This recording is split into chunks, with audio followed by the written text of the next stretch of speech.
Simplemente quería daros la bienvenida a Pangea, quería daros la bienvenida a esta zona que tenemos dedicada a eventos. Muchas caras de toda la vida, muchas caras nuevas, estamos agradecidísimos de que vengáis hoy. Pero bueno, simplemente, bienvenidos a Pangea, bienvenidos a la agencia de viajes más grande del mundo. Como veis, esto es una zona que tenemos reservada para eventos, hay absolutamente de todo, desde turismo, viajes especiales, cine, música, ciencia, de todo. Si queréis enteraros de nuestra agenda cultural, lo podéis ver a través de la página web o a través de una newsletter donde nosotros os damos de alta, simplemente. Y nada, sabéis que somos una agencia de viajes pura y dura, pero algo diferente. La gran diferencia es que somos más de 30 asesores y cada uno de nosotros está especializado en un destino o en una experiencia. Así que cualquier cosa que haya en cabeza, nosotros lo hacemos posible. ¿Vale? Dicho esto, hoy tenemos a un compañero, a Carlos Largo, que nos va a venir a hablar. Bueno, pues, ¿qué más os voy a contar? Simplemente os voy a dejar con él, que es el protagonista, y que empecemos. Al lío, Carlos, te toca.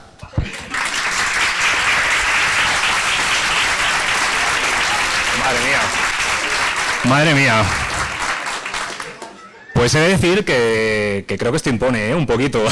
Y eso que me siento casi en casa, entre amigos, familia y caras conocidas ya, Así que lo primero, muchísimas gracias por hacer el esfuerzo de venir. Y bueno, pues tengo aquí a dos compañeros y a tres, que luego se incorporará más tarde. Le vamos a dejar descansar un poquito, le vamos a dar tiempo a Rodrigo. Pero bueno, vamos a presentar a mi compañero Santiago Camacho, compañero de Cuarto Milenio, y a Clara Tahoces, también reportera de Cuarto Milenio. Así que, como veis, estoy muy bien escudado. Por favor, un aplauso para ellos.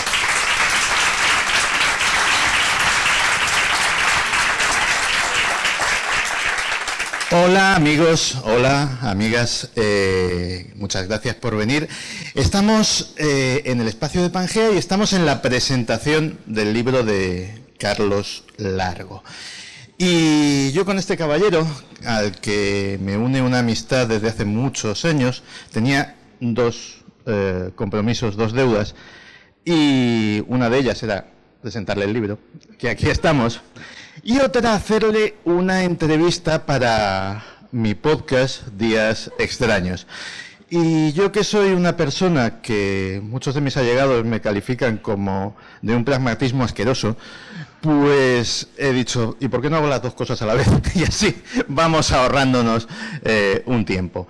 Así que cuando se haya presentado Clara, nos vamos a sentar todos y le voy a hacer una entrevista a Carlos, que además nos va a servir a todos para saber de qué va su libro y que nos explique las experiencias que le han llevado a escribirlo. Y le paso el testigo a Clara Tahoces. Gracias. Pues nada, yo no tenía ninguna deuda con Carlos, pero Carlos sabe que si me dice que vaya con él a algún sitio, voy a ir encantada, porque todas las veces que hemos ido, ya son unas cuantas, y no están todas en el libro, habría que hacer una segunda parte, ¿no? Pero todas esas veces han sido experiencias estupendas, porque bueno, nos ha pasado muy bien, pero aparte a veces lo hemos pasado un poquito mal, y hoy hablaremos de algunas de esas historias, y sin más, pues yo creo que ya nos podemos sentar y, ¿no? Muy bien. ¿Cómo nos sentamos? Pues como queráis. Voy a coger otro micro. Sí, coge el otro micro, Pues no, poneos vosotros dos y así compartís micro por si tenéis que compartir algo. Como yo soy el de las preguntas. Bueno. Claro. Al centro, aquí. No sé si va. ¿Me escucháis? ¿No? Dale al botoncito. ¿Ahora sí? ¿Ahora? ¿No? Ahora sí. Estupendo. Muy bien. Pues ya sí que sí. Vale. Bueno. Pues lo primero que os pediría es otro aplauso, más que nada para que se sepa que estáis aquí.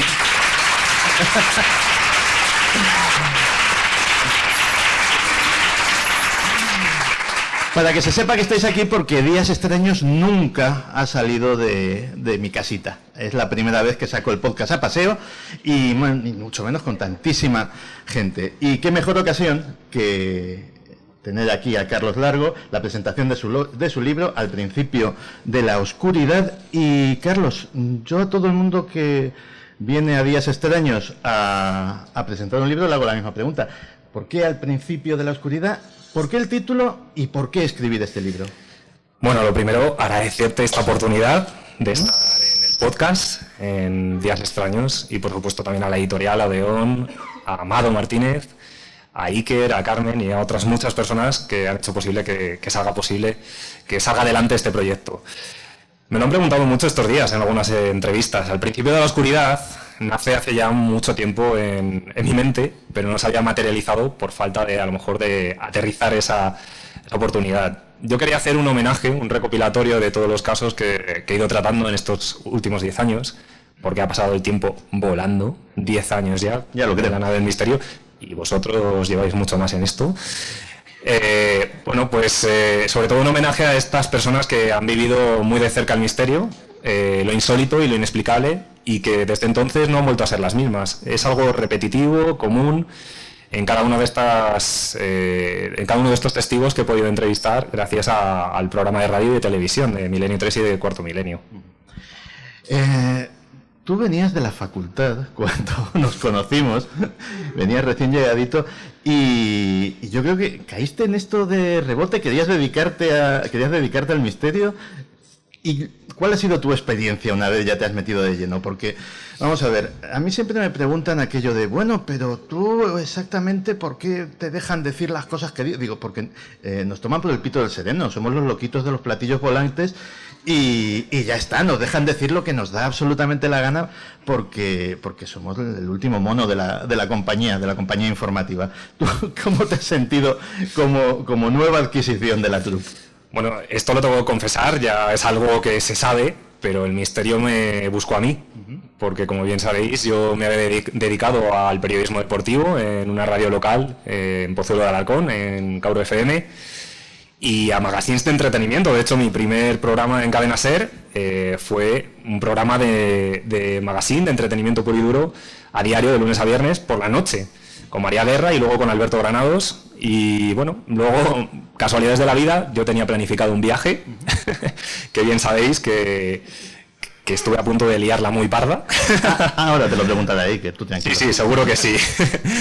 Y bueno, pues yo jamás pensé que iba por segundo año consecutivo a estar en Cadena SER, y la oportunidad además de adentrarme en Nave del Misterio, cuando Mariano Revilla y Gorka Zumeta, directivos, ¿no?, que se encargaban un poco de los becarios por aquellos años, me dijeron que sí quería esa oportunidad. Por supuesto que dije que sí, no sin antes, como digo, liarla un poquito. Pero bueno, la verdad es que muy contento de que el misterio ha llegado a mi vida. Yo creo que se ha convertido ya en una filosofía de vida, más que un trabajo. Yo creo que todos los que estamos aquí lo compartimos, ¿no?, los que estamos los tres. Y muy feliz de poder viajar y de poder conocer personas muy dispares, muy distintas entre sí, pero que tienen ese rasgo en común, ¿no?, que algo en un momento concreto, inexplicablemente, les ha trastocado sus vidas. Y bueno, pues aún a día de hoy muchos siguen buscando esa respuesta que la ciencia no les da. ¿Te ha enriquecido como persona? Muchísimo. Oye, yo hace la torta de años que no hago trabajo de campo, gracias a Dios, y tú es fundamentalmente a lo que te dedicas, y es duro. Y una de las partes más duras es, y eso nos ha pasado a todos, cuando te la intentan colar. Cuando realmente pues alguien, por broma, por afán de notoriedad, porque se piensa que va a sacar un duro de esto, que yo nunca lo he visto, pero bueno, hay gente equivocada en todos los campos, pues de repente decide falsificar un caso o montarte un fraude. ¿Tú qué criterios sigues en este caso? Yo creo que los que estamos aquí ya hemos desarrollado, no sé si un sexto sentido, un sentido arácnido o cómo llamarlo, pero es algo que te sale de manera innata. Yo creo que es puro instinto ya. Por supuesto que estamos expuestos todos, yo creo, sí, a que en cualquier momento cometer un error, o que directamente nos llegue un caso. No sé si recordáis en la radio un caso muy sonado, ¿no?, que llegó a entrar una llamada telefónica que gracias al compañero Diego Marañón, que estuvo muy avispado, pudimos parar a tiempo. Sí. Saludos a Foro Coches. Ahí está, por supuesto que somos muy fans de ellos, aún así.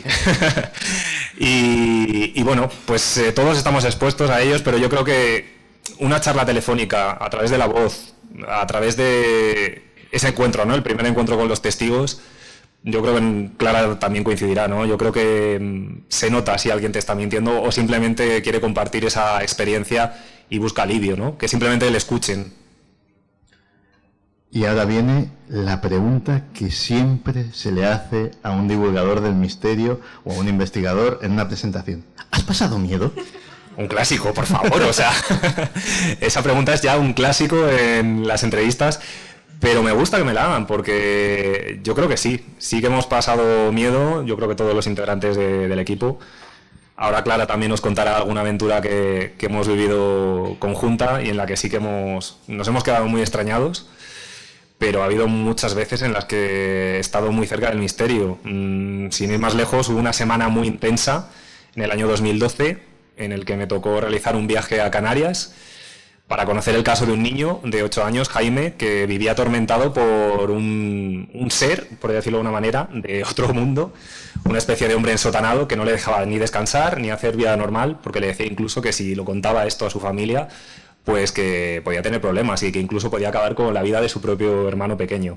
La familia buscó soluciones de todo tipo, en el ámbito sanitario, el niño estaba completamente sano. También en el ámbito religioso, llegaron a traerle en varias ocasiones a Madrid, aquí a la diócesis, donde un padre, el padre Enrique, le hizo varios exorcismos.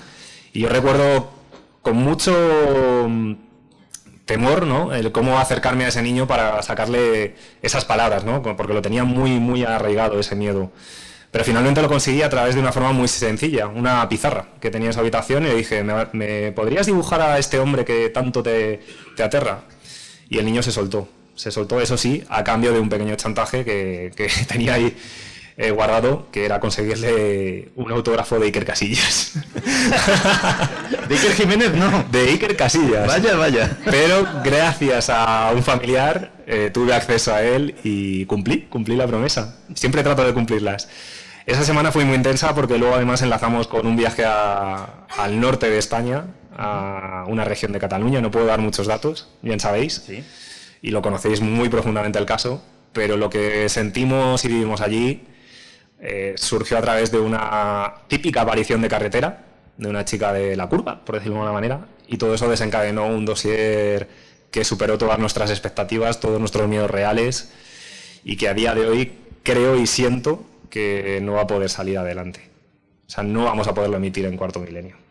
No, y entiendo por qué razones. Lamento el suspense. Pero ese es el caso que más te ha marcado. ¿Ha habido algún caso? Siempre hay un caso, un viaje que dices, bueno, pues cuando haces la maleta, cuando te vas en el coche rumbo a ese sitio, ya no eres cuando vuelves la misma persona que se fue. ¿A ti te ha sucedido eso alguna vez? Sí, desde el primer momento que tuve la ocasión de viajar junto a Paloma Navarrete, por ejemplo, fuimos a la Comunidad Valenciana, también un caso de una chica adolescente que nuevamente veía un ser ensotanado, muy alto, y que decía que tenía, en vez de uñas, como tijeras, y que además le provocaba heridas en la espalda, y eso desde pequeñita, desde bien pequeñita, desde los 3 años nos contaba su madre y ella. Claro, cuando Paloma estuvo allí y destapó una historia desconocida hasta entonces para nosotros, porque habíamos estado haciendo las entrevistas y no nos habían dado la siguiente información que os voy a desvelar, pues fue muy sorprendente. Paloma nos dijo que allí estaba una señora, que no había ningún hombre ensotanado ni nada en la casa, que era una señora, además familiar, de la propia familia, que venía a ver a su nieta, era la abuela, y que pedía perdón por todo lo que había hecho en vida, pero que también rogaba que la perdonasen a ella. O sea, que pedía perdón para ella y que, pues eso, que fuera un conjunto, ¿no?, para reconciliarse con su familia. Lo que no sabíamos es que a esta señora, pobrecita, por muy mala persona que fuera, la habían enterrado en el cementerio, en un nicho, al contrario de como ocurre normalmente, en vez de con la cabeza metida hacia adentro, con la cabeza hacia afuera. Una especie de castigo que le habían hecho por haber sido tan mala persona en vida, ¿no? Ellas decían incluso que había sido un poco bruja.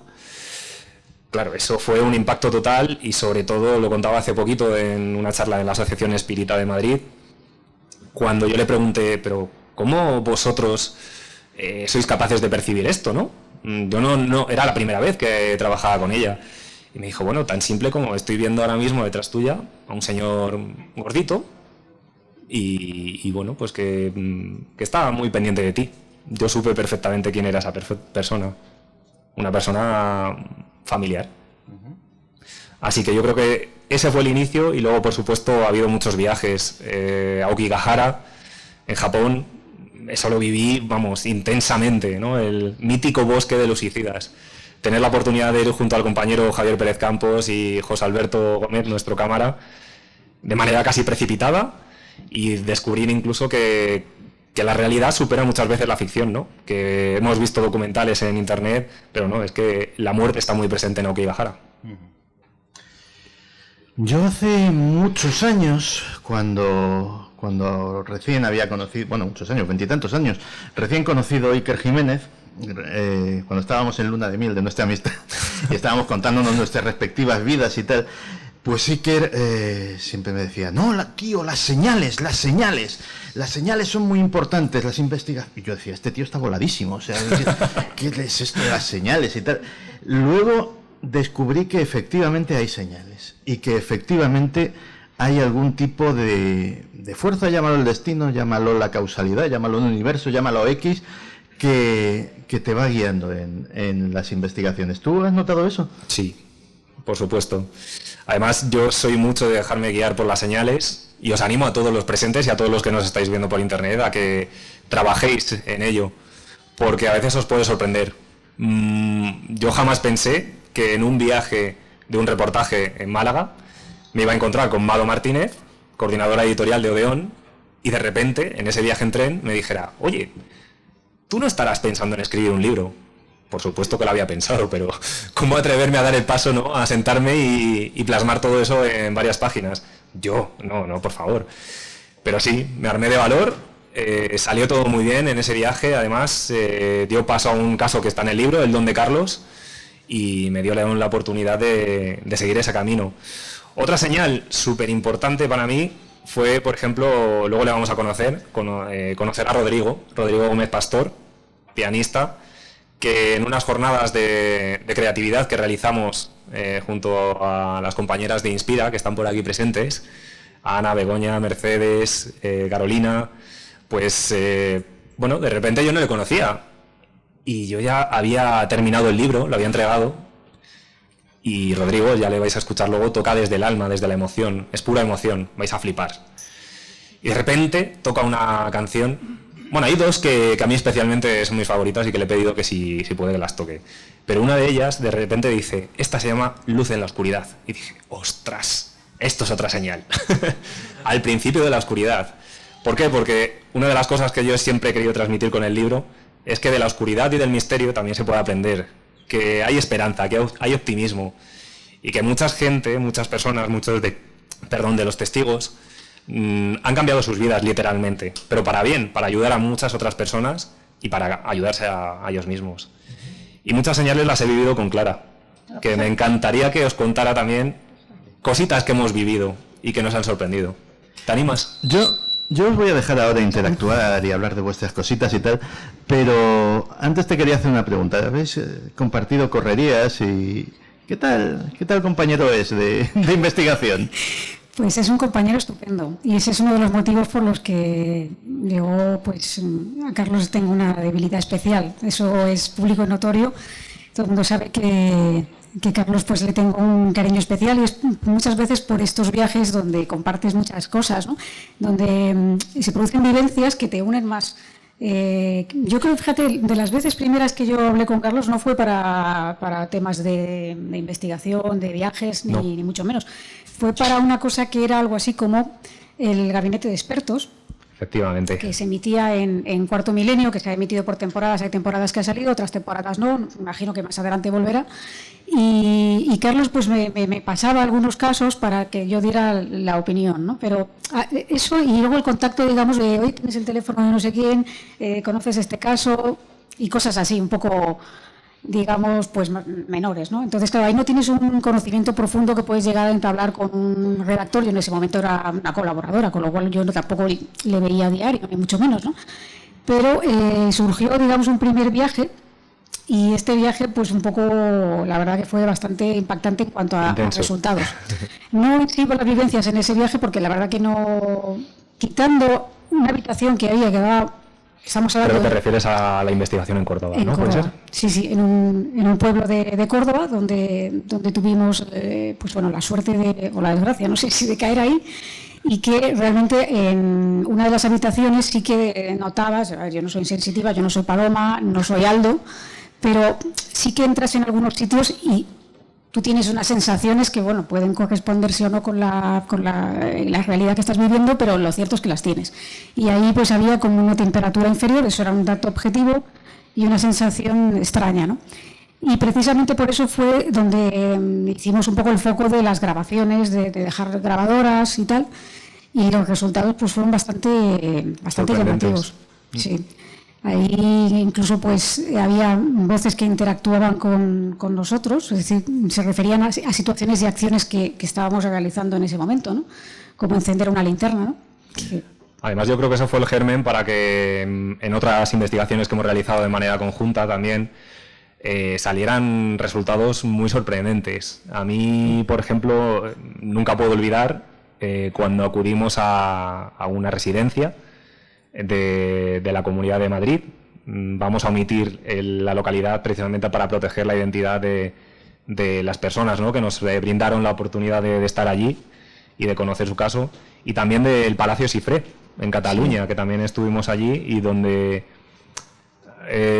pasaron cosas. Yo creo que para mí fue otro de los momentos clave, el de la residencia, porque nos pasó una cosa muy curiosa. Yo a Carlos es la vez que le he visto reflejado el miedo en su rostro fue concretamente en el caso Cifré, porque era un lugar muy especial, era una especie de antiguo palacio, un palacete, un sitio bastante grande con varias plantas, que además estaba comunicado con una especie de residencia, ¿no?, una residencia de ancianos, por un túnel que unía esas dos situaciones, esas dos ubicaciones, y en ese túnel se habían producido una serie de situaciones anómalas, entre ellas pues la visión de una especie de caballero, ¿no?, de vestido de época, con pues zapatos estos hablaban un poco del siglo XVIII, ¿no? Sí, como antiguos, sí, incluso el abrigo largo, ¿no? Sí, 3/4 y demás. Y la verdad es que en ese lugar, Carlos, yo esto en concreto no lo llegué a escuchar,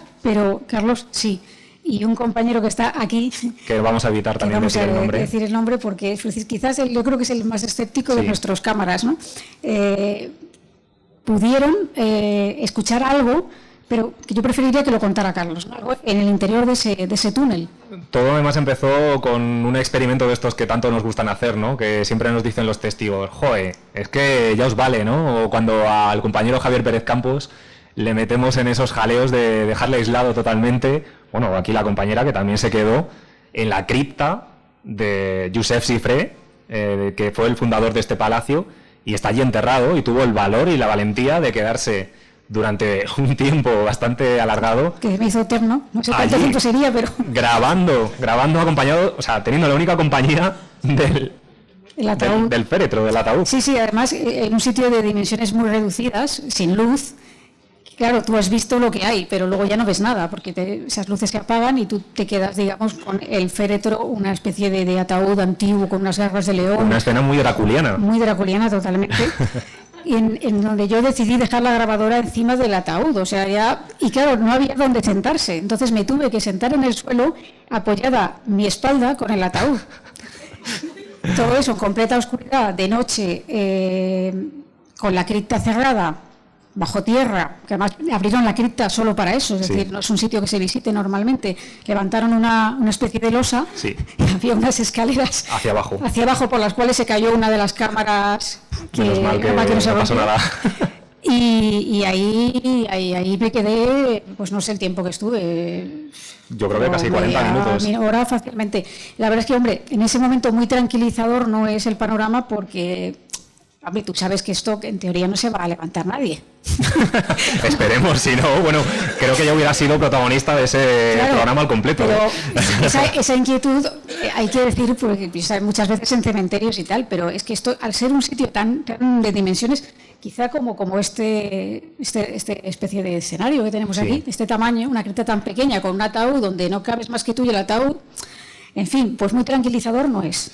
Y sobre todo yo creo que después de recabar todas esas grabaciones, nos encontramos, hallaste una especie de respiración rarísima. Una respiración que no era mía, evidentemente. No, desde luego que no. Además, Santi, yo creo que también las has escuchado. Y que menos mal que no escuché yo en vivo en ese momento. No. Yo no oí nada, pero sí que quedó registrada una respiración como muy muy quejumbrosa y muy profunda, ¿no? Que hombre, pues sí que te produce cierta inquietud, aparte de una especie de sonidos como de latigazos, gritos de mujer, gritos sí, de niños, pero quizá lo que yo creo que ahí cambió a Carlos fue esa experiencia en el túnel. Sí, hicimos este aislamiento con nuestro testigo, con Carlos. Imaginaos un túnel muy, muy largo, en forma de L, incluso que gira. Carlos le dejamos totalmente controlado con distintos aparatos técnicos, muy bien acompañado acompañado de esos ordenadores nada más, porque quiero decir acompañado y bien controlado por el compañero Manuel Martín Loeches, neurocientífico, que estaba con nosotros. Y nosotros decidimos quedarnos en la puerta, al otro lado, pero es que hay una distancia considerable. Sí, ahí no es que por lo menos... Es que yo calculo los metros, pero más de 100 metros sí, seguro. Eso seguro. Claro, cerramos la puerta, le decimos, adelante, Carlos, que ya te quedas solo. Y únicamente con la cámara de visión nocturna. En ese lugar donde ese testigo además había presenciado esa visión de ese supuesto ser de otra época, ¿no? O sea, en ese mismo lugar es donde se hizo el aislamiento. Y de repente yo empiezo a escuchar al otro lado de la puerta metálica, que además es que una puerta de estas pesadas, enormes, pues una especie de pasos como de una persona pequeña. Yo lo describiría como de un niño o una niña. Estaba un poquito entornada y yo en ese momento, claro, es que salieron las imágenes, las caras que Aldo Linares siempre dice que pongo, es que no puedo evitarlo, unos caretos sorprendentes, claro. A ver, ¿qué voy a decir? La primera vez que escucho una cosa así. Y abro, con el walkie le pregunto a nuestro testigo, ¿todo va bien? Me dice, sí, no pasa nada. Volvemos a cerrar. Y no sé cuánto tiempo pasaría, pero muy poquito tiempo, quizá 5 minutos, cuando vuelvo a escuchar exactamente lo mismo. Y ya cojo a Clara, al compañero Manuel, a nuestro cámara, y les digo que no, que hay alguien dentro, Y vuelvo a decir, Carlos, ¿estás bien? Sí, que no ha pasado nada. Bueno, pues ya, yo me quedé con la incógnita, pero fue justo cuando fuimos a recogerle, cuando de repente Carlos, que es un hombre todo... Hubo unas ciertas interferencias en los walkies, sí. No hubo una comunicación buena. Y además en algún momento él, yo creo que llega a decir algo de, pero habéis entrado, sí. Estáis por aquí. O sea, como si él algo estuviera, no sé, sintiendo, percibiendo. Claro, eso da la clave a lo que sucedió después. Cuando fuimos a recogerle, Carlos, que además él sabe que le tengo muchísimo cariño, igual que al resto de testigos y colaboradores del programa, que veo muchas caras conocidas por aquí, así que os agradezco que estéis por aquí, que, bueno, se echa a llorar, literalmente. Nos dice que ha estado acompañado, que hemos hecho, ¿no? Que qué broma más macabra le hemos gastado, que no le ha gustado nada la experiencia y que encima que confiaba en nosotros y que le hemos fallado. Claro, nosotros nos quedamos sorprendidos y decimos, no, Carlos, que nadie ha entrado, o sea, estábamos y precisamente por eso te preguntábamos si estabas bien. Entró casi en una crisis, una especie de crisis de ansiedad, menos mal que su mujer, que era enfermera, nos acompañaba, le sacó, estuvimos tranquilizándole y bueno, no pudimos dar respuesta a lo que escuchamos porque Carlos tuvo la misma sensación que yo. Cuando ya se tranquilizó, nos confiesa que había escuchado pasos muy cerca de donde él estaba aislado, que era unos cuantos metros, como decimos, de donde yo había escuchado eso detrás de la puerta. ¿Contagio auditivo? Pues es que no lo sabemos.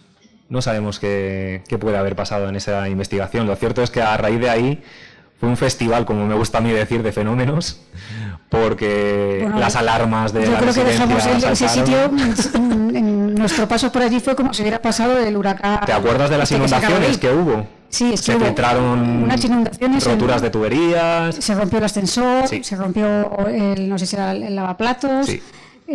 Bueno, saltaron las alarmas que tuvieron que llamar a los bomberos que estaban cerca de allí para que, o sea, después de nosotros dejamos aquello que casi mejor que no hubiéramos estado. Menos mal que nos acompaña un buen seguro, que eso también nos pasó como decía, en la residencia de la Comunidad de Madrid, muy breve porque además quiero dar paso, bueno, voy a dejar que sea Santi, si le parece que dé paso a una pequeña sorpresa que tenemos preparada, porque por supuesto no podía faltar hoy. Pero en esa residencia, Clara y yo también, hubo un momento en el que, de repente, en una zona en la que ni siquiera estábamos grabando todavía las entrevistas, estábamos hablando con los testigos, yo empiezo a escuchar, aquí metido en mi oído, yo soy, como dice Clara, cero sensitivo, para nada, pero yo creo que quizá algo desarrollado el sentido de la audición, aunque esté más sordo que una tapia, quizá lo tengo por ahí desarrollado, pero se me metió un sonido de un tarareo de una mujer.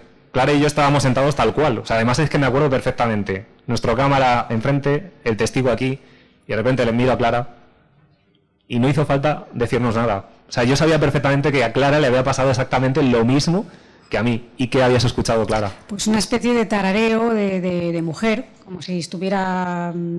Estas mujeres antiguas que están lavando o haciendo cosas de tareas del hogar y que mientras se entretienen con un tarareo, de una persona, diría yo, mayor además. Sí. Eso lo escuchamos en un par de ocasiones a lo largo de esa noche. Y es que además, antes de eso, Carlos, si te acuerdas, que en lo que dices tú no habíamos llegado ni a sacar la cámara, vamos, estaba José Alberto además. Sí. No había tiempo a sacar nada porque nos iban a empezar a contar un poco lo que sucedía.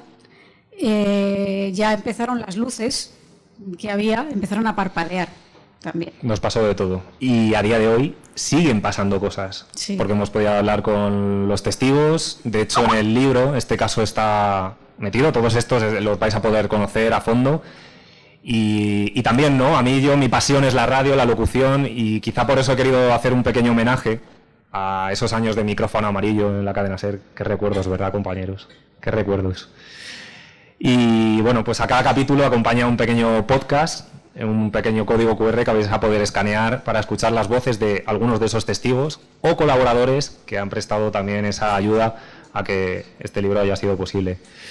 Y yo creo que ahora ya podemos dar paso, pero voy a dejar a Santi, si le parece, así intentamos voy a intentar ayudar. Pues, ¿Está preparado? Si la tecnología nos respeta... A ver, vamos a ver si la tecnología nos respeta. Preguntemos, ¿tecnología nos respetas? ¿Sí? ¿No? No nos respeta. Sí. Sí nos respeta. Pasa que creo que no le vamos a poder ver. Bueno, no pasa nada. Pues si la tecnología nos respeta, hoy no podía faltar... con efectos especiales incluidos. ¿Estamos? Está por aquí. Vale. Si la tecnología nos respeta, hoy no podía faltar efectos especiales extraños incluidos. Una persona muy especial en mi vida, en la vida de Carlos Largo y en la vida, yo creo que de todos los que estamos por aquí de una forma más o menos indirecta. Hoy está con nosotros, aunque sea de manera telemática, pero se lo agradecemos como siempre un montón, Iker Jiménez. Iker, ¿estás por ahí?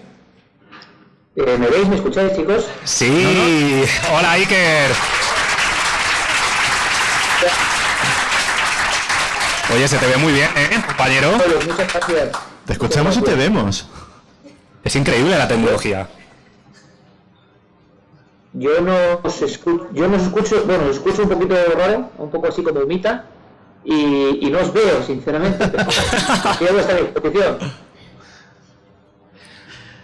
Iker, ¿qué nos cuentas de Carlos Largo? ¿Cómo ha ido evolucionando desde ese chico que te encontraste en la redacción de Milenio 3 hasta este señor escritor que nos hemos encontrado aquí hoy? Bueno, ante todo quiero deciros, no sé si me estáis viendo, pero estoy aquí un poco en traje de faena. Hoy es un día complicado, Carlos lo sabía. Sí. Y mi obligación es estar con el programa, pero yo no podía faltar, ¿no? Es un día también duro por todo lo que está pasando, que ya sabéis, que a mí además personalmente me afecta mucho. Todo esto del niño de Almería. Y entonces, ¿qué ocurre? Que a veces el misterio puede ser hasta un bálsamo, ¿no? Y puede contarnos historias hermosas. Yo la historia que tengo con Carlos es hermosa, evidentemente, ¿no? Y la cuento un poco en el prólogo de ese gran libro que él ha hecho con mucho esfuerzo y muchos años. Y es que, bueno, no quiero desentrañar, pero mi primer encuentro con Carlos fue francamente dramático. Él no sabía que estuvo en el filo de la navaja, en el cordel de funambulista, porque lo primero que hizo el amigo Carlos Largo, nada más conocerme, y venía como becario de la cadena SER, y yo, me conocéis un poco, efusivo, ¿no? Le decía la importancia, la clave que era entrar en este equipo, la labor que hacíamos, porque yo estoy tan loco que creo realmente en la misión de lo que hacemos, mucho más allá de cualquier caso, ¿no? Que era muy importante estar en este momento.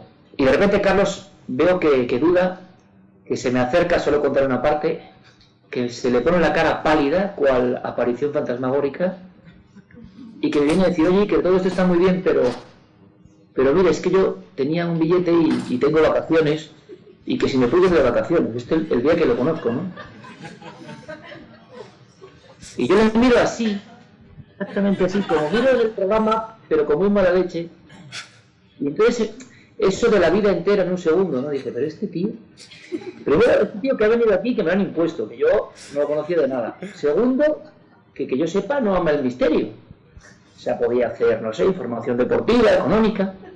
Tercero, que otra cosa no, pero a mí eso me mata. Es decir, yo soy de los que, esto es la vida, amigos, esto no es un trabajo. Hay que entregarse en cuerpo y alma porque tenemos cosas importantes que hacer. Y lo primero que hacer es pedir vacaciones. Mira, me fui a la ventana, no fumo, pero me fui a la ventana y hice casi la demanda de malo un pipillo. Me dije, madre mía, tener que echar a este chico que tiene cara de buena persona, pues también me sale un poco mal, ¿no? Y estuve dudando, dándole vueltas, y sabéis lo que os digo, y ahora en serio, aunque esto fue así, que vi algo, ¿no? Vi algo. Seguramente vi la bondad, ¿no? Hoy tan escasa. Seguramente vi la humildad en el mejor sentido de la palabra. Seguramente vi las ganas de aprender y lo mal que él lo estaba pasando al decirme esto, ¿no? Y confié en él. Y así hemos seguido, ¿no? Y además he tenido la fortuna con Carlos de vivir algunas experiencias muy bonitas y otras muy terroríficas. Y cuando uno vive con un amigo algo terrorífico, os aseguro que los lazos de la amistad se unen especialmente.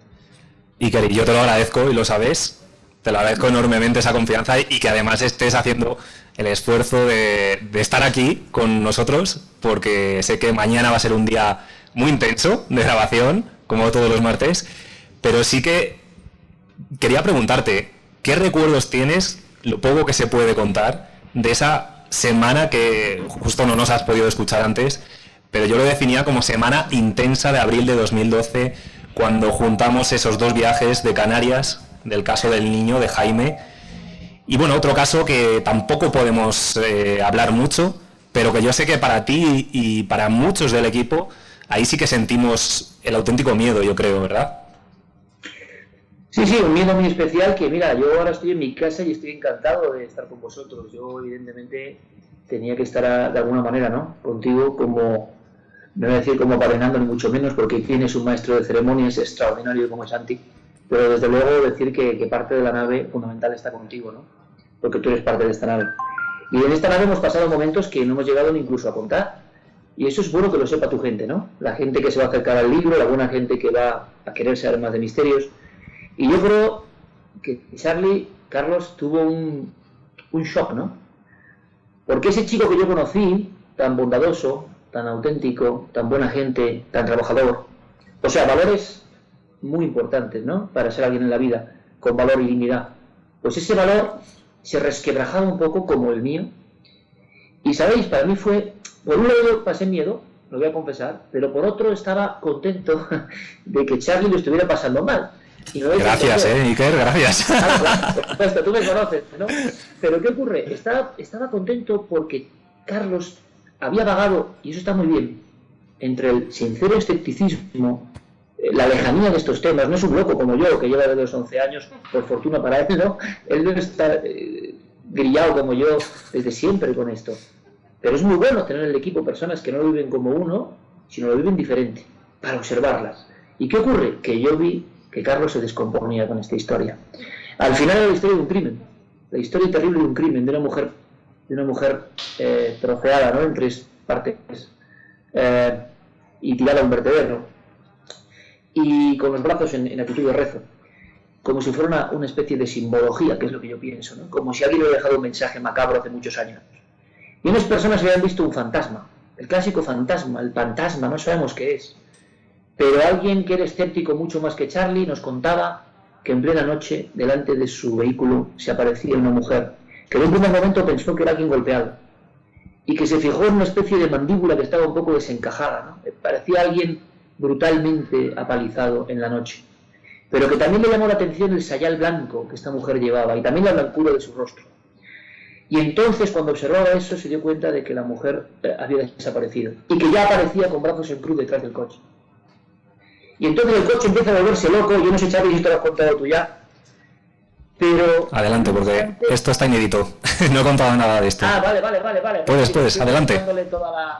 mi ego enorme me hace querer ser protagonista. No, pero me gusta que tú lo puedas contar, Iker, porque tú lo viviste también muy intensamente y a tu manera, como bien sabes, ibas recibiendo ese conteo, ¿no? A cuentagotas la información. Claro. Y yo creo que fue muy intenso. Tu bautismo de fuego, Charlie, sinceramente, tu bautismo de fuego, todos tenemos uno, ¿eh? Todos hemos tenido un acontecimiento que al margen de nuestras creencias nos ha roto el sombrero, ¿no? O sea, nos ha tirado el castillo de naipes que teníamos en la cabeza, nos ha cambiado la vida. Cada uno ha tenido uno y luego cada uno lo interpreta. Yo recuerdo muy bien el miedo de aquella gente, tú me lo transmitiste, hiciste un trabajo excepcional y es una pena que seguramente el mejor trabajo de Carlos no se haya visto. Y no solo eso, sino que además hace poco, ¿verdad, Carlos? Y esto lo puedo contar, hubo un problema con los discos duros y ese material increíble, menos mal que tú lo has salvado, pero ese material que es una joya, porque Charlie filmó todo esto, parecía una maldición sobre este tema. No lo digas muy alto, por si acaso.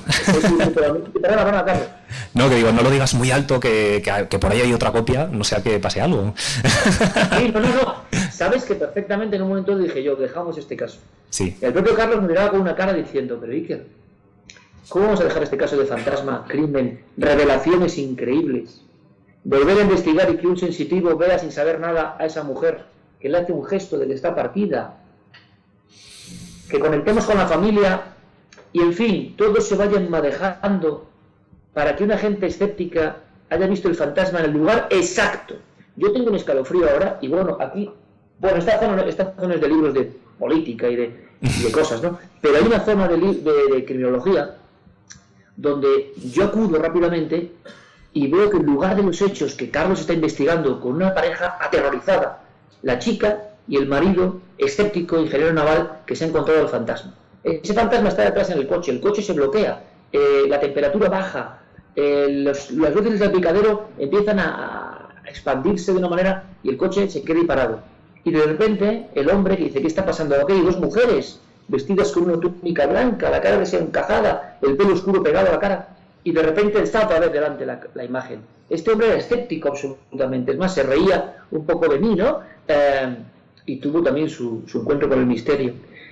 Cuando yo miro, cuando me dice Carlos el punto exacto, el lugar de los hechos, imaginaos, amigos que estáis ahí ahora en la presentación, cuando yo voy a una librería como estas, a una estantería como estas, cojo un libro concreto que es simplemente un texto judicial y veo el punto exacto del crimen ocurrido en ese sitio. Cuando Carlos me dice, es que esto ha pasado en este lugar de Cataluña, y por algo yo voy y miro en ese sitio, y es ese sitio, y lo que era hoy un campo de golf moderno y limpio, hace muchos años fue un basurero donde apareció una mujer partida en 3 trozos, con los brazos en posición de rezo, un guante y 7 monedas dentro del guante.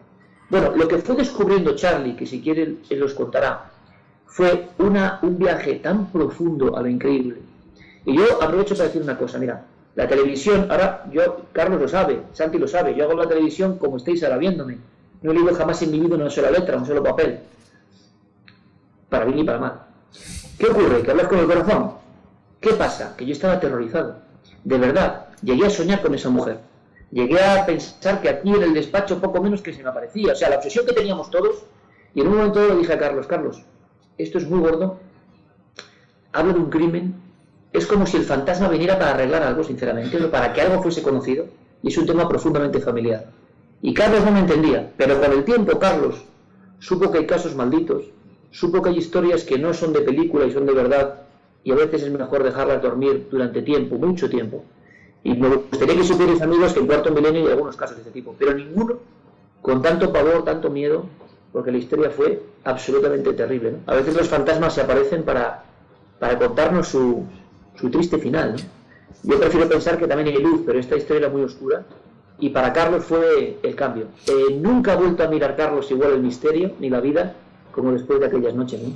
Además, sí que tú sabes que pasaron otras muchas cosas muy personales a nuestro camarada José Alberto, a mí, que tú conoces muy de cerca y que sucedieron, que nos han tocado muy, muy de fondo en nuestras vidas y que por supuesto que no podemos volver a ser los mismos. Así que te agradecemos muchísimo, Iker, que hayas estado con nosotros este ratito. Yo personalmente te agradezco que hayas sido maestro de profesión en el misterio. al igual que otros muchos compañeros y colaboradores que están aquí. Darles un abrazo muy fuerte también a Carmen y a Alma, y muchísimas gracias. Por ahí anda. Como es ella, igual viene a saludar y todo. Pero yo te diría, Charlie, que disfruta de este momento. Todos los compañeros te arropamos. No hay nada como el momento en que uno pare un libro, su primer libro. No hay nada parecido, no hay nada parecido. Ahí va tu alma, ahí va parte de tu alma. Y el público, estoy seguro que va a conectar, porque 10 años, más de 10 años en un programa de misterio tan peculiar como Cuarto Milenio, es una historia que no es lo habitual, ¿no? Y necesitamos también historias no habituales en ocasiones para salir de esta realidad auténtica, entre comillas, que nos cuentan todos los días y que sin duda es mucho más gris, más oscura, más terrible que el misterio, que siempre tiene al final un buen fin y que nos ayuda a entender que sabemos muy poco. Así que, Carlos, mi enhorabuena, disfrútalo como nunca, y a todos los colegas y a la buena gente que hay por ahí, un abrazo enorme desde la nave. Muchas gracias, Iker. Un aplauso para Iker.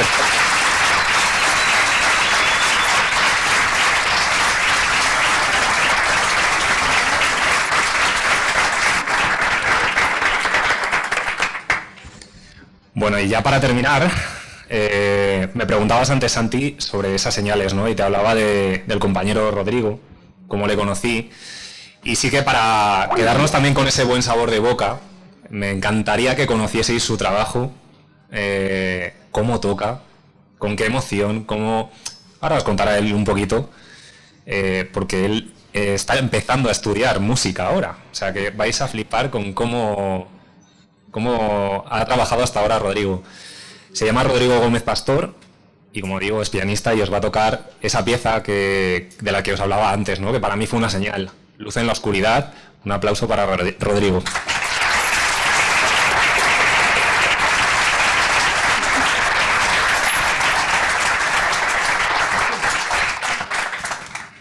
¿Qué tal? Buenas tardes. La verdad es que es un placer estar aquí acompañando a Carlos. Yo también creo en las señales, creo en el misterio. Es un lujo poder estar aquí con estos tres amantes del misterio, investigadores del misterio, y bueno, conectar con Iker también, pues ha sido maravilloso. Hablando de las señales, imaginaos mi sorpresa en un Inspira cuando hablo de esta canción y veo su cara, que yo creo que debe ser parecida a cuando ve los misterios. La misma exactamente. Me encanta cuando veo la cara de la gente y veo que es una persona auténtica. Comparto con Iker que Carlos es una persona sincera, auténtica, y de las que logran cambiar el mundo, y eso es maravilloso. Y ver su cara cuando yo hablaba de luz en la oscuridad era como algo le está pasando solo con escuchar el título, sin poder explicar nada, ¿no? Claro, luego me dice que ha escrito Al principio de la oscuridad y que se quería estar aquí hoy compartiendo la canción, pues la respuesta era un sí enorme. Yo tan feliz de que podamos seguir expandiendo tu música y la oportunidad de que los asistentes puedan escucharte. Luz en la oscuridad viene a reivindicar también un poquito lo que hablaba Iker, ¿no? En momentos de realidad tan complicada como vivimos, recordar que por profundo y oscuro que sea el abismo, siempre hay una pequeña luz que nos indica el camino de salida, y esa luz está en cada uno de nosotros y en la gente que nos rodea, con lo cual que nada ni nadie apague nunca vuestra luz, brille siempre, la compartáis, porque con esa luz es como podremos cambiar el mundo. Así que os voy a tocar un poquito la pieza.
aplauso para Rodrigo.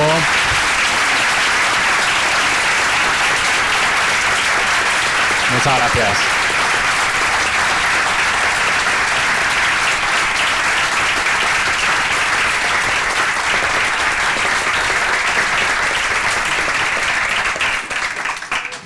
Bueno, yo quería que la música estuviera presente porque a lo largo del libro, y ellos lo saben, en este proceso de escritura a mí me ha acompañado. Y yo creo que la música es algo tan importante en nuestras vidas que nos puede generar emociones, vivencias, recuerdos.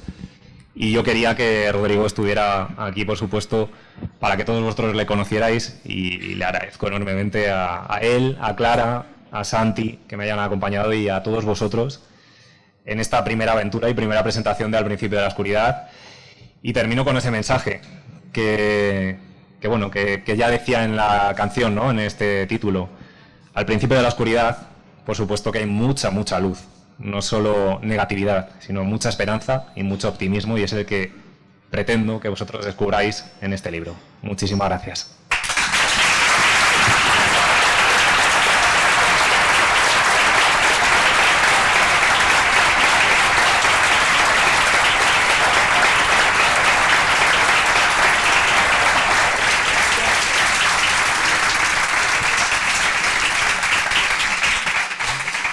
Bueno, y como resulta que yo ya he preguntado muchísimo, pues creo que es justo que vosotros preguntéis un poco si Carlos se deja.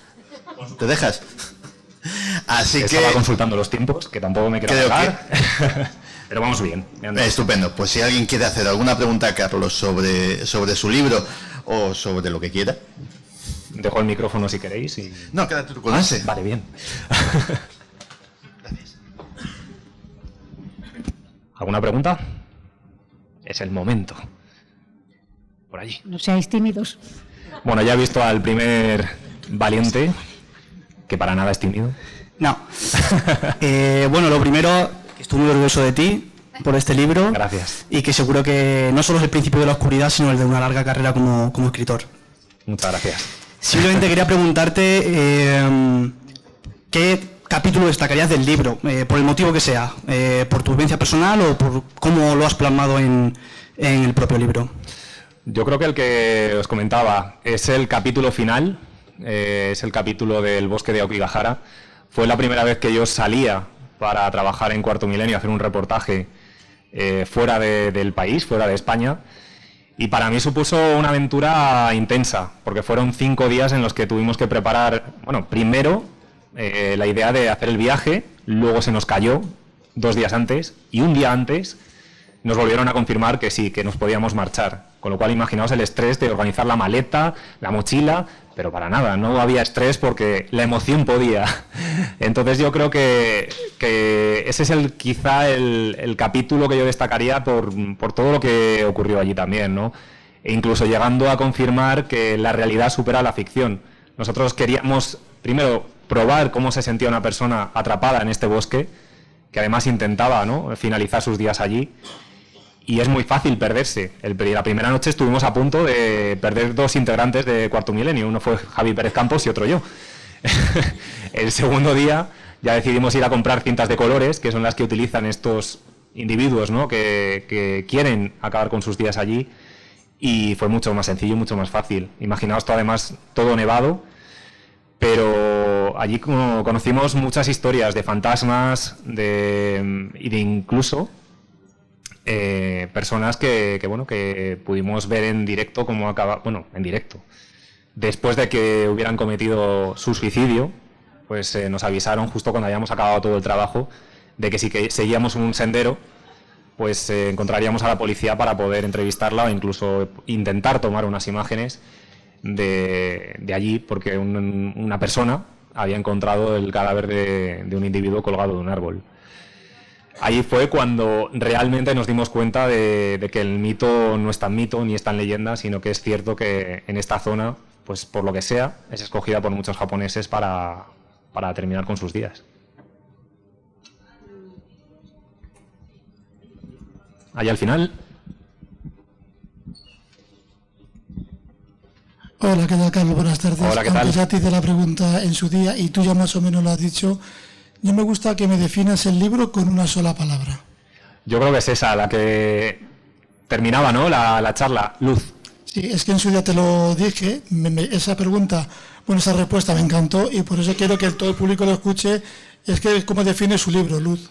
Sí, porque a pesar de todas las experiencias negativas, ¿no? El sufrimiento que para muchos testigos han tenido que vivir en sus domicilios, en sus puestos de trabajo, yo creo que, como decía antes, todos han cambiado su forma de ver el misterio y su propia vida.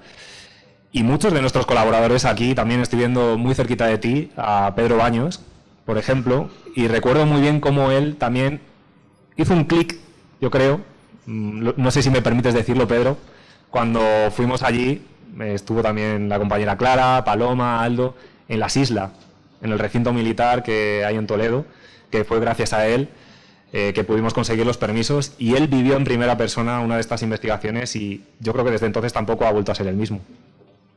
Bueno, pues de Producción en Musas Oscuras, gracias. Gracias. Por allí, Jaime. Buenas, Carlos. Hola, Jaime.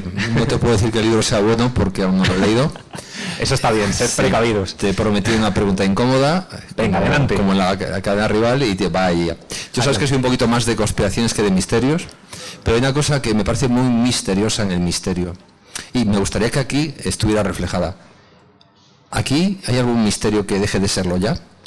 ¿O estaremos 2000 años más con el misterio de la Sábana Santa? Muchas gracias. Posiblemente haya muchos misterios que cueste años sacar adelante una respuesta razonable o lógica para la ciencia, porque como bien sabes, a día de hoy la ciencia le quedan muchas respuestas y muchas incógnitas por resolver. Pero sí que, como sé que este tipo de casos a ti te gusta, la conspiración pura y dura, hay un caso recogido, que es el caso Linama, en el que yo sentí muy de cerca que no nos querían dar esa información. Muy resumido, 3 mujeres en un piso en la urbanización Linama, en Linares, en Jaén, se reúnen para jugar a la Ouija. De repente, todo empieza a salir disparado, objetos, cortinas, muñecas que tenían máscaras venecianas, y se quedan atrapadas en el salón de su hogar. Llaman a la policía.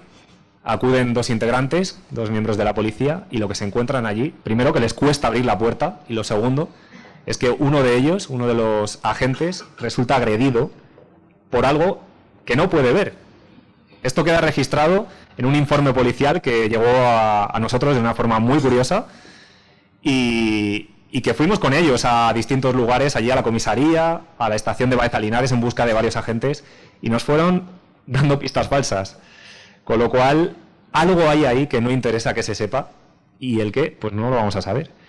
Y la propia testigo, que conseguimos hablar con ella a través del teléfono, fue muy curioso cómo nos decía que ella no podía darnos datos, que eso ya era pasado, que bastante ya había sufrido, ¿no? Que es el problema de muchos de estos casos, que se estigmatiza a los testigos. Ya tienen bastante con sufrir lo que tienen como para encima estigmatizarles como estas 3 mujeres que eran conocidas ya como las brujas de Linares.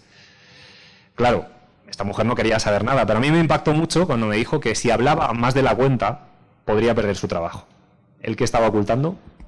Bueno, como regalo, es que mal se oye, como regalo y al ser tanto de conspiraciones, te diré que una expectación que yo veo del misterio es que quizá sean conspiraciones del otro lado.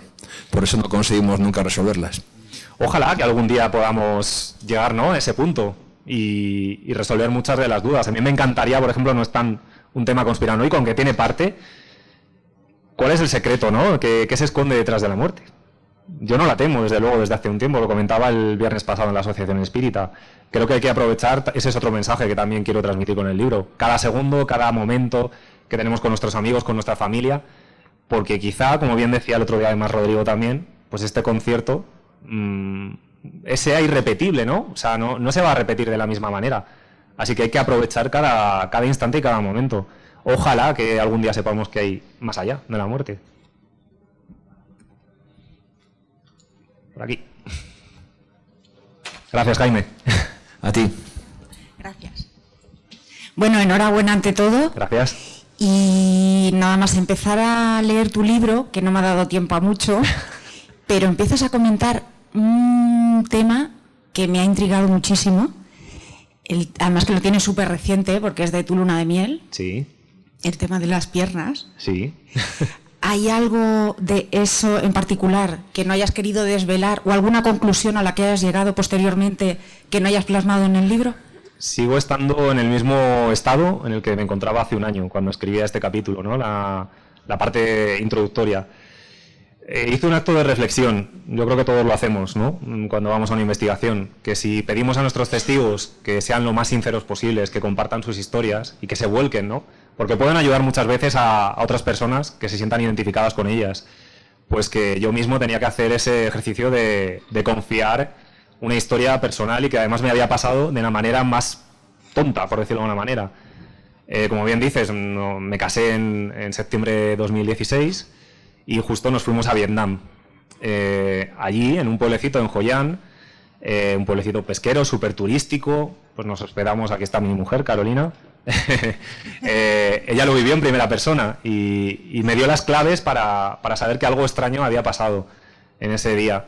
Nos levantamos del hotel, nos íbamos a coger el autobús para ir al pueblecito a hacer unas compras, porque era el último día que pasábamos, para familia, para amigos. Y de repente, cuando salimos de la habitación, ella estaba cerrando la puerta, yo me adelanté, y era un pasillo larguísimo, un complejo muy moderno. Imaginaos un resort de estos ahí típicos de vacaciones, con piscina, con todo súper reformado, y puerta a cada lado. Yo, cuando me encuentro en medio del pasillo, veo o percibo, digo porque no puedo decir que sea físico yo lo que vi, porque a día de hoy no sé si fue mi imaginación, la sugestión. Estaba súper tranquilo, o sea, estaba de vacaciones, no tiene sentido ninguno. Pues vi como el final de un pantalón de color oscuro y unos zapatos.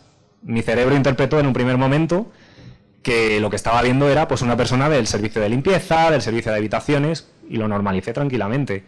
Claro, mi propia cabeza hizo clic en dos momentos. El primero, cuando veo que esos zapatos se meten hacia la izquierda en una de las habitaciones y no oigo ruido de puerta. ¿Qué es esto? Y lo segundo, cuando detrás estaba Carol y me dice, ¿qué pasa? ¿Qué estás mirando?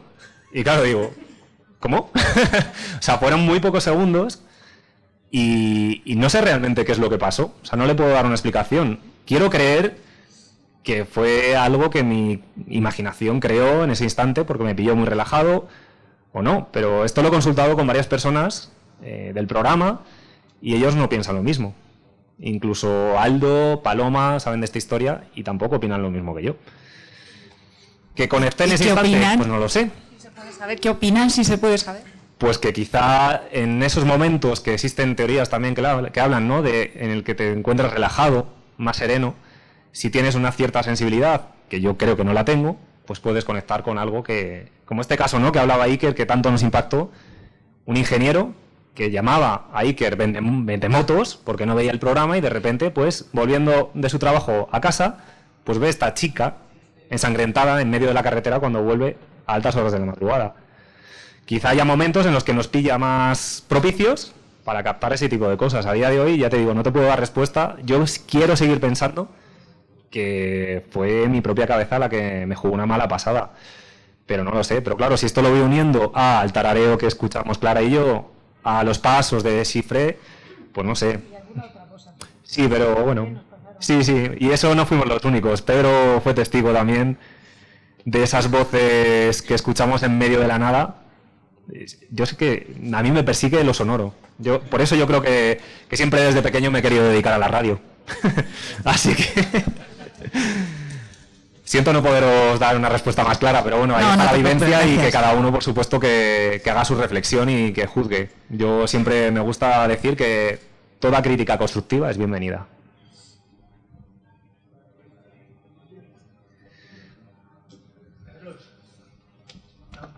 Sí. ¿Has escrito en cada historia todo lo que querías o has tenido que callar demasiado? Quitamos nombres, exceptuando... Bueno, lo primero, he tenido que proteger a gente, sus identidades. Hay nombres que están cambiados por petición expresa de los testigos. Es normal, estos temas a día de hoy todavía están muy maltratados, por decirlo de alguna manera, y viven estigmatizados muchos de los testigos. Estos chicos que os hablaba antes de la residencia han tenido muchos problemas, muchísimos, después de la emisión del programa. Y eso que salían a cara tapada. Y, de hecho, en el libro No digas eso, que luego no van a querer hablar con nosotros nadie. No. Debo decir, Clara, y tú lo sabes, que mantenemos una buenísima relación con ellos, que son bellísimas personas, pero sabemos también lo que han sufrido, ¿no? Con todo este caso. Sí, pero porque además es que los fenómenos en este caso continúan. En otras ocasiones, pues parece que todo queda, digamos, solapado, que hay una especie de bálsamo, incluso cuando va Paloma o va Baldo. Pero en este caso, a Paloma lo que supuestamente le dijeron aquellas entidades o lo que fuera que ella contactó, le dijeron que no se pensaban marchar de ahí. Y vamos, no se han marchado. A día de hoy, concretamente hace una hora atrás, última noticia es que sigue todo ahí. Y así pasa con muchos lugares. Y sí que hemos callado, por supuesto, pues el caso del que hablaba Iker. Ojalá pudiera escribir sobre ello. Pero primero por... No sé si atreverme a decir esto, pero... No. Por miedo, por puro miedo y por mi propia y nuestra propia seguridad. No lo hemos contado ni se va a contar. Sí que se puede decir que se hizo una intentona de reabrir el caso hace unos meses, ¿no? Para poder aprovechar ese material que teníamos grabado y hacer nuevas averiguaciones para intentar completar esa historia, y que al final se decidió no seguir adelante por segunda vez. Y bueno, pues ahí ha quedado. O sea que sí, siempre hay algún caso que no podemos llegar hasta el fondo. En el caso del INAMA, de las 3 mujeres, posteriormente a la emisión nos escribió uno de los agentes protagonistas, tuvimos la suerte de que nos vio, escribió un correo a Iker, él me lo rebotó, intenté establecer una primera conexión, fue fallida porque estaba en activo, y cuando ya se jubiló fue cuando mantuvimos una conversación muy larga y me dijo, es que lo que aquí habéis expuesto se queda corto.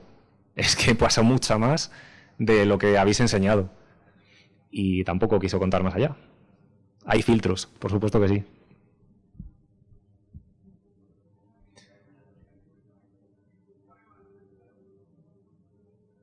Buenas tardes. Hola. Enhorabuena. No te escuchamos bien. Enhorabuena por el libro y sobre todo por el mensaje de luz que envías, que me parece casi más importante. Y bueno, la pregunta un poco también del lado incómodo, ¿no? Del lado escéptico.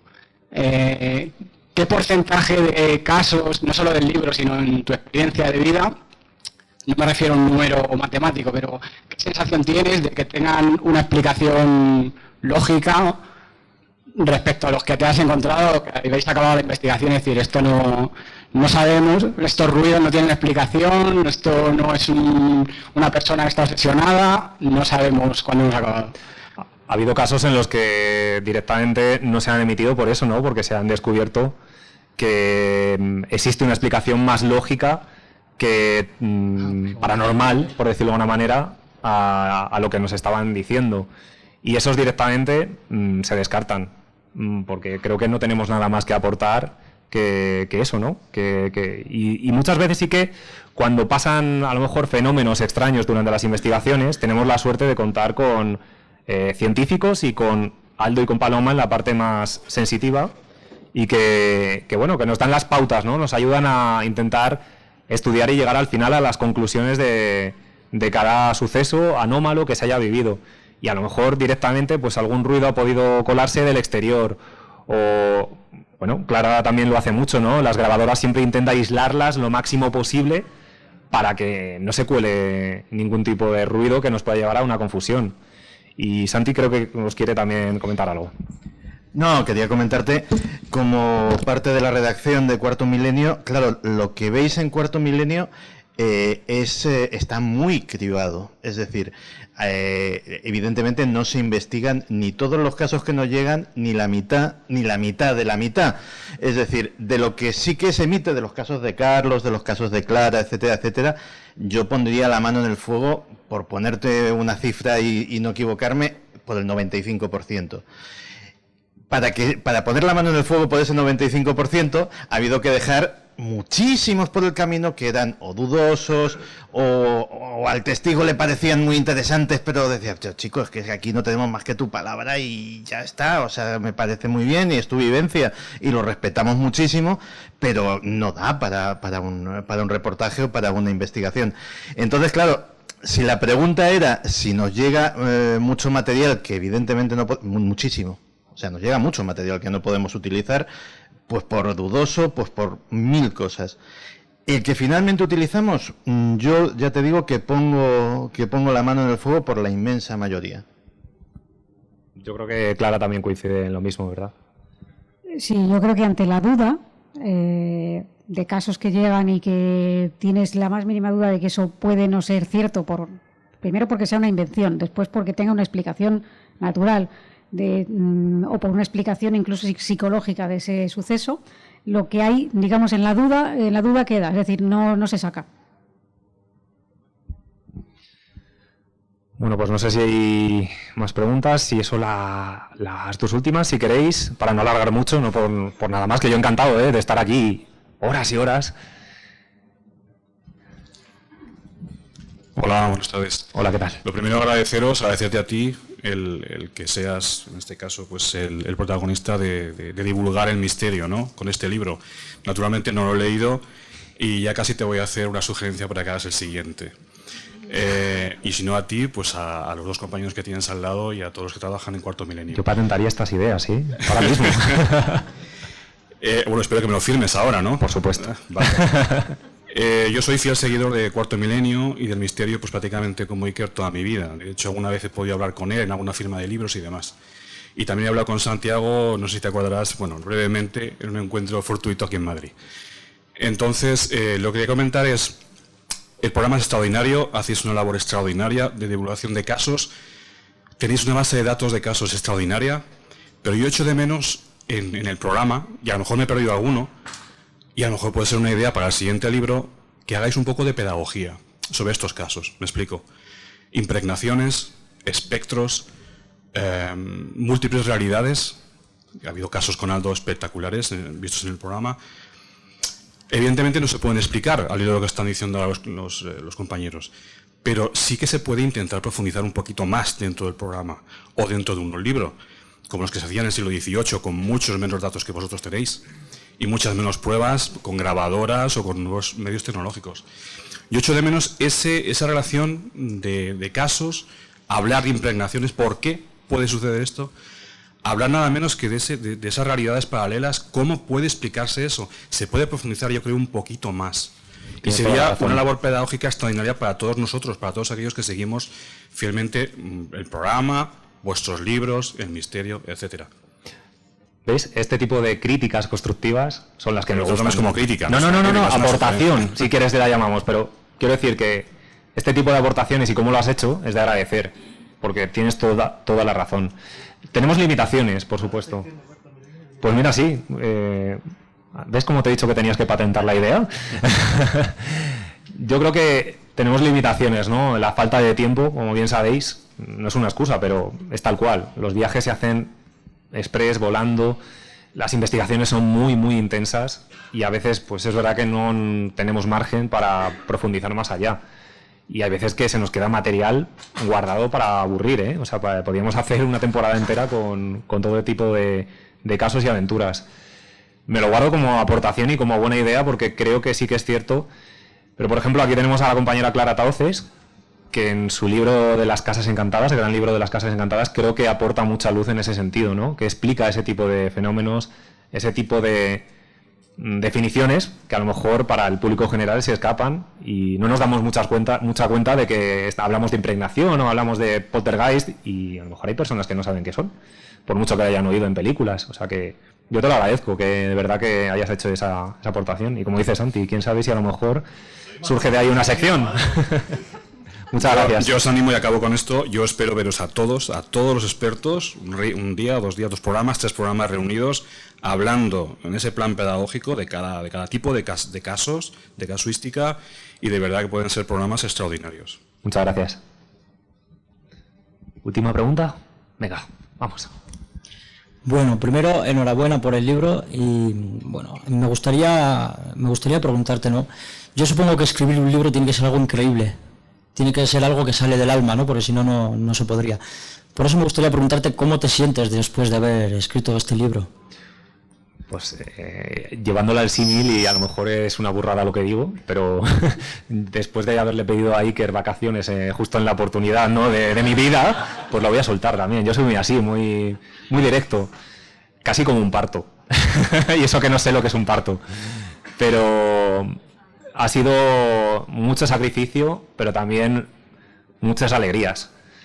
Ha sido un trabajo de mucha constancia, de estar casi a diario escribiendo, sacando tiempo de donde a veces no lo tenemos, y de sacrificar ese espacio, ¿no?, de ocio y de tiempo personal para escribir, y que saliera bien, que saliera algo de lo que me pudiera sentir orgulloso. Y sí que he de decir que gracias a las aportaciones de todos los compañeros, de Santi con el epílogo, de el prólogo de Iker, y bueno, el fantástico trabajo que voy a decir que ha hecho Odeón, yo estoy muy contento. Estoy muy orgulloso, y ojalá que sea el primero de otro camino, ¿no?, que a lo mejor pueda derivar en un segundo, de momento, y quién sabe. Estoy muy contento, de verdad. Estoy muy satisfecho con el resultado. Y espero que vosotros también lo podáis percibir. No será para menos, seguro. Muchas gracias. Muchas gracias a ti. Y muchas gracias a todos los presentes.